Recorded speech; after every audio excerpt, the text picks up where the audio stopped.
Hi, I'm Anne, talking to you today about finding inner peace in challenging times.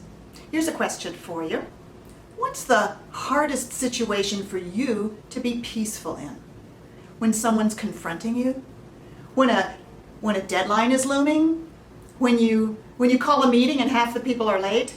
Well, those are tough. But for a lot of people, and me too, one of the most challenging times to be peaceful is when something out of my control is happening. And it's important to me, but all I can do is wait. Like when I'm at the airport and they announce the plane is delayed, and I don't know if they mean delayed, or this flight is actually canceled, but we're not telling you yet delayed, and there's nothing I can do. Okay, but there is actually something you can do. And that's what I want to talk to you about today. To do that, I'm going to tell you the story of my student Sarah, who found herself needing to have some scary medical tests. She was having some symptoms, and you know how it is. It could have been nothing, and it could have been the worst, like cancer or something like that. Well, her doctor was reassuring, but Sarah couldn't relax while waiting for the test results to come back. Her mind was full of scary stories. What if this happens? What if I have to quit work? Who will take care of my kids? Etc. It went on and on. Sarah found her heart rate increasing, and there was tension all through her body. And then she would tell herself to relax and to stop being so anxious, but that really didn't help either. And then Sarah remembered something she learned from me. 3 steps that you can use when something's going on that brings up intensely uncomfortable feelings. Number 1, get bigger than the feelings by saying, something in me feels that way. Like, something in me is terrified that I have a scary illness and I won't be here for my kids anymore. 2, connect compassionately with the part of you that feels that way. Often, we try to push away our uncomfortable feelings, or we try to talk ourselves out of them. But they're here for a reason. And besides, they just get stronger if we try to push them away. So instead of fighting with the feeling, say to it, hello, I know you're there. And you can put 1 and 2 together, as in, something in me is terrified that I have a scary illness and I won't be here for my kids anymore, and I am saying, hello, I know you're there. You can also put your hand on your heart or anywhere on your body where the feeling is strongest to really communicate that you're wanting to be kind and compassionate to the part of you that's feeling that way. Okay, and 3, listen. Listen to that part that's feeling that way, because there may be something more there, something essential that's making this feel so bad. And when you hear that, the whole thing may release, or at least relax a little. Well, at first Sarah wasn't sure that any of this would help. She was doubtful. The feelings of terror were so strong. But she decided to give it a try. Anyway, what did she have to lose? So she set aside some time, she sat down, and got in touch with the feeling here now. Yes, it was terror, a kind of clenching terror in her gut. And she said, something in me feels terrified. And the clenching actually got stronger. Uh-oh. Well, then she remembered how I had told her this is quite normal. At first, when our feelings know we're listening to them, they often get stronger. So she went on.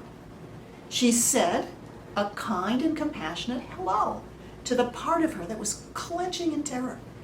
She felt it so strongly in her gut, it felt really right to let her hand go there. Hello, I know you're there. And now she did feel just a bit of relief, just a bit of a deeper breath. Okay? And now the final step, which was to be the listener to this part of her that was so terrified. There was something that was getting it this terrified. Sarah remembered not to try to guess what that was or assume she knew. This is the moment in the focusing process when we allow the feeling itself to speak. It may not speak in words. It may show images or memories, but it will express itself somehow if we invite it to, and if we're patient. So she asked it, "What's getting you so terrified?" Very gently and kindly, and then she waited. It takes patience. And then, wow, she saw an image of her grandmother who had died of cancer when Sarah was very young.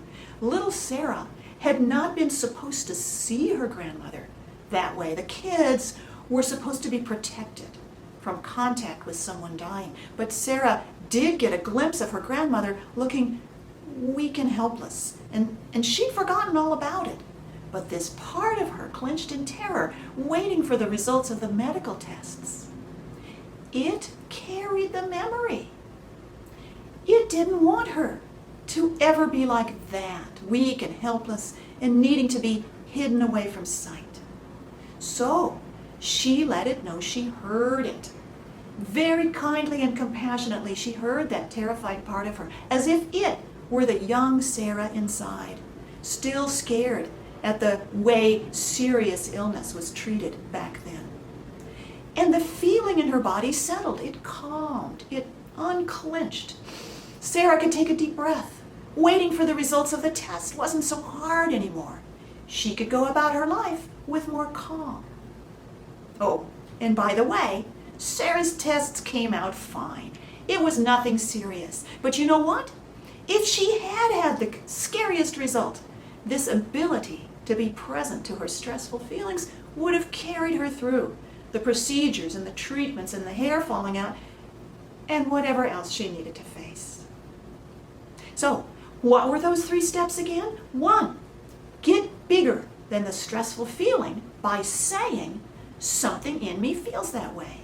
Like, "Something in me is upset about how long this is taking." 2, connect compassionately with the part of you that feels that way. Say to it, "Hello, I know you're there."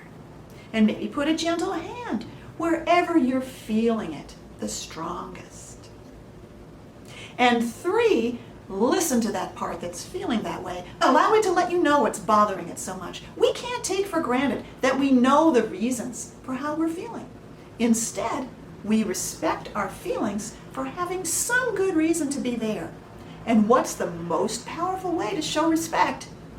That's right, listening. When you listen to your feelings, they don't always speak in words, but they're very willing to communicate with you. And when they do, and when you listen, the result is more calm, more inner strength, and a greater sense that you are in charge of your life. Isn't that beautiful? So, here's to you having a more peaceful and calm life.